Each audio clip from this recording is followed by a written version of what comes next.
And we are back with another episode of Lunch and Learn. I'm Brittany. I'm Alex. And we are here to talk about some popular nutrition myths. Oh, I don't have my headphones in. Is that a big deal? I don't know. You want to put it? I think we can keep going without them. Doesn't matter. I'm sorry. Yeah, let's go. I'm sorry. I just remember that. We're here. Let's rock and roll. This is real life. We're just rolling with it. Here we go. Alex, what you eating? Okay, guys, don't be surprised. It's literally the same thing as probably you've seen many episodes. I have some rice, chicken, turkey burgers, and then a little bit of dessert action. A little chocolate cup from Costco. These things are amazing. A little portion size control too. So it's all good. Nice. What about you? Well, it is actually a little past lunch for me. We did it a little differently. Normally it's lunch for me and breakfast for Alex. So we let Alex actually have lunch today for the Lunch and Learn. So it is well past lunch for me. It's snack time. So I'm eating, not sponsored, my Big Crunch bar. I actually really like these because they taste kind of like a dessert. They're not super chemical tasting. So 16 grams protein, 8 grams fat. They are a little high on the fat side, but it's super full. So It's 2:00 my time here. This will keep me super full well into dinner. So good to go. And 16 grams carbs. So I like it. It's good. Perfect. No, that's actually a really good macro breakdown because a lot of times bars can actually be much higher in fat and much higher in carbohydrates. So no, that's actually a pretty good bar. So yeah, and it doesn't upset my stomach. Sometimes like whatever chemicals are in, these things will upset my stomach sometimes. And this does okay. Well, I would say that when a chef makes a protein bar, they're not going to just put anything in there. Oh, Chef Robert, whoever he is. Yep. Yeah, kudos. So hit me with a myth. What's one of your ones you hear all the time, whether it's with clients or out and about? Yeah, so one that I just want to talk about right away, because this one's near and dear to my heart, you'll know. Carrots are high in sugar. Oh, boy. I get this one quite often when I would recommend a vegetable or something along those lines, and I'll say carrots, and then all of a sudden I get a response, well, what, aren't those high in sugar? I shouldn't be eating those because those are high in sugar. So what I typically say to that is that yes, that vegetable does have sugar in it. So does fruit, such as like any fruit has sugar in it. But the difference between sugar that is found in natural sources like vegetables and fruits, even whole grains, when you break it down, it's sugar, versus sugar that is added to a product is the nutrient density of the food. So carrots contain natural sugar, but they contain also vitamins, minerals, fiber that your body benefits from. So it's not that we should fear sugar in foods in general as like a blanket statement. It's we need to pay attention to the added sugars, like what is added to the product. If you're eating your protein bar, for an example, and you look at the nutrition label and you see that there's total sugars is like 8 grams, added sugars is 8 grams. Well, there it shows you that there's 8 grams of added sugar that are not natural. That's really just giving you calories, and that's it. So let's debunk the myth that we should fear sugar in any kind of fruits or vegetables or whole grains, because as long as you don't have any medical conditions that where you need to monitor your carbohydrates and your sugar intake, those foods are totally okay. And I say eat them just like I do every single day without a worry about the sugar. Totally. And that goes right into the myth that you've made. Maybe I've even said this on this little Lunch and Learn, that like I could call my career successful if I could debunk the myth that carbs make you fat. Like, I just feel like I don't know why we're still stuck on this, that like carbs are the enemy, when we know carbs are the human body's preferred energy source. Yeah. So why are we stuck on the idea that carbs are what makes us fat? we know, like, the standard American diet is very carbohydrate and fat heavy, but not all carbs are created equal. Carbohydrates are so easy to find in our diet. So that's why we get stuck in this idea that carbohydrates are what makes us quote unquote fat. When you think, okay, I think this idea comes from, well, I remove carbohydrates from my diet and I lose weight. So carbs must be the answer. So let's work through this. Why do you lose weight when you remove carbs from your diet? It's calorie restriction. You're removing foods from the diet. So of course you're losing weight. Most of us, when we overeat carbohydrates, we are not overeating fruits and vegetables. We're overeating processed foods, right? That's me included. Like all the 99% of people, we're overeating processed carbohydrates. We're not overeating carrots. We're not overeating fruits. We're not overeating berries. We're overeating the really rich, refined carbohydrates. So of course, those are the things that are going to add calories quickly. And also think of the word carbohydrate. What's that last bit? People with hydrate. It adds water, right? So when you remove it from your diet, you're also removing water. And that's why you see the scale go down very quickly when you remove them from your diet. Carbs do not make us fat. It is the type of food that you eat that matters.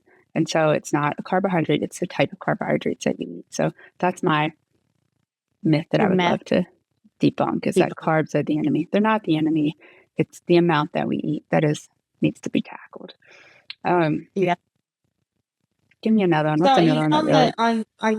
On that, same breath, one myth that I typically will hear is that, it doesn't really matter what you eat as long as you control it for your calories. And while we're on the topic of nutrient density foods or carbohydrates, fats, that myth of calories in and calories out is an effective weight loss strategy is kind of a myth.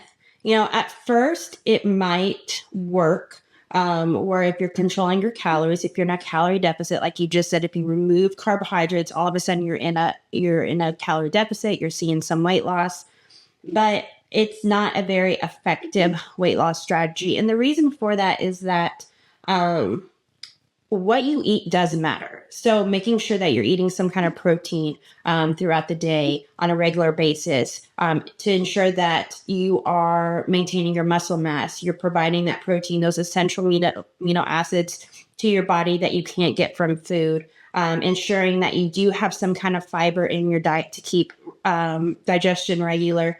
So if you're not paying attention to where your calories are coming from, you can miss on all those very essential nutrients that your body needs. And I believe that we've talked about them in the past, in some past episodes, why fiber is important, why protein is important. And so you just don't want to focus on calories in versus calories out. And then plus, I think we've talked about this, how protein has a high thermic effect of food, whereas when you're eating it, you're going to burn more calories than if you were to just eat a simple carbohydrate. So, those things do matter. So don't just fill up on whatever calories. Do pay attention to what you're eating, a good macro breakdown. And if you ever wonder what your macro breakdown should be, hey, we can help you with that one. Yeah, that's a big one. I think a lot of people get sucked into that. And I'll say in the very beginning, like if you're brand new to trying to lose weight and like just starting on a health journey, it might work. Like that cone of acceptable behavior is really wide in the beginning, so you can, the error rate is pretty big. So you can fall into that calorie range and you're probably going to see some progress. It's just like when you just start working out, like you're going to see a lot of progress in the beginning. And people fall into that when it's like, oh, my watch says, we've talked about this, my watch says I burned, 2,000 calories today. So as long as I'm eating less than that, like I'm good. So we just fall into that. There's so much more to the equation than calories in, calories out. Let's talk about seed oils. That's the one that's like the hottest one now. Man, there's so much like divisiveness on this that like, who would have thought? Like, I think maybe even just like 2 years ago, you never heard anything about seed oils. Now, I don't even know that a lot of people would have been like, what the heck's a seed oil?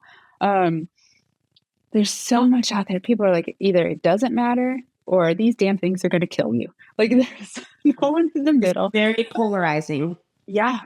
Um, it, to me, I very much fall on the line of like, in the grand scheme of nutrition, this is the very tip of the spear.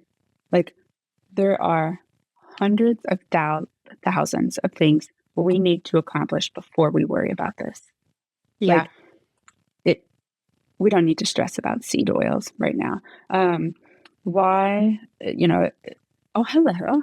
When we talk about seed oils, it's all about omega-3 and omega-6 fatty acids and the balance of those. And if you have too many omega-6, it's throwing off that balance. And, there is peer-reviewed research out there saying that too many omega-6 fatty acids can cause inflammation. That's true. We know that. And it's all about having a healthy, balanced diet. And that's what we preach all the time. You can get into the minutia, in my viewpoint, you can get into the minutia about any facet of nutrition. You can get into the minutia about, lectins. You can get into the minutia about, any type of micronutrient. And this is just one of them. And it's like, we need to have a very balanced diet, and seed oils is just the flavor of the year, It is, yeah. And that's where, where you're like, you're kind of just, my saying is focus on the big rocks. Don't try to grab for the small granulars of sand, where the seed oils is that small granular of sand.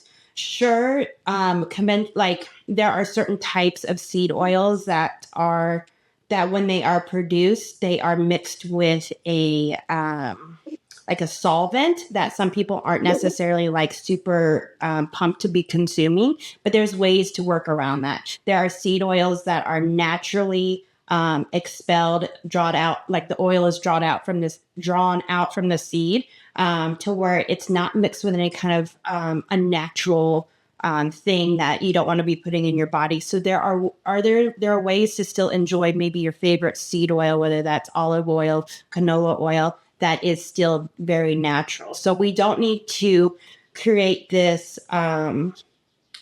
this kind of space where it's all or nothing. It's all seed oils are bad versus, and if you consume it, then you're going to be ill, So there are some things you just have to be a very smart consumer.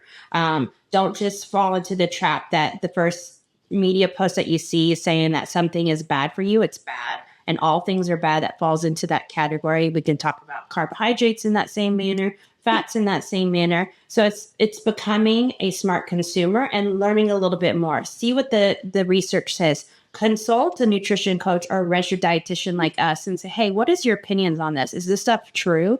And that way you're not stuck in the mindset of, well, then what am I supposed to eat? There's seed oils and a lot of different things. Am I not supposed to eat any of these foods that are supposedly healthier for me? I can't eat carrots because they have sugar in it. Well, then what am I supposed to eat? Those type of things. So yeah, I'm glad that we're talking about these for sure. Absolutely. I think we could do a whole nother episode on myths and things that come up. So if anyone has any other ones that you'd like us to tackle or that you would like us to touch on, let us know. Yeah, please. I think we have a study that we can link in the notes too, on seed oils. If anyone wants to know more, we'll drop that in the comments. So any final parting words on nutrition myths? Don't always believe what you hear, see, or read at first. Do your research. Yeah. Agreed. Absolutely. All right. Well, that was a fast one. We went through this quickly. Another controversial topic, and one that has gained, some speed here in the last few years, food sensitivity testing. We're going to be talking about that next time. So we'll be back for that. Until then, thank you guys so much, and we'll see you next time. Bye. Bye, guys. Hey, everyone. If you liked what you saw, make sure you hit that like button and subscribe to our channel to get more content on nutrition, health, and wellness. Thank you for watching.